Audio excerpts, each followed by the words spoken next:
নমস্কার সনকা। তো এটা দেখতে পাচ্ছেন কমল কাকড়ি, মানে একটা গাছের শিকড়।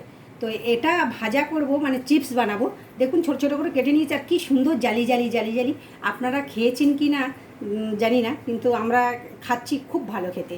আসুন, তেল বসিয়েছি, তো তেল গরম হয়ে গেছে। তো এখন আমি কমল কাকড়ি যেগুলো ছেড়ে দেবো, দিয়ে ভাজা ভাজা করবো। তো দেখুন কত সুন্দর ভাজা ভাজা হয়ে গেছে। এবার আমি তুলে দেখাচ্ছি। তো বন্ধুরা, এর মধ্যে একটু নুন দিচ্ছি স্বাদ মতো, আর তাহলে একটু লাল লঙ্কার গুঁড়ো, তাহলে ভালো হবে, এটা খেতে খুব ভালো হয়।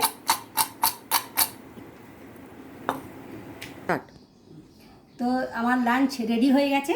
তো ছোলা আর কেলে ভাত, ডাল আর কমল কাকড়ি ভাজা এত ভালো হয়, মানে ডাল ভাতের সাথে খুব ভালো যায়। একবার হলেও খেয়ে আমাকে জানাবেন কেমন খেলেন। Thank you.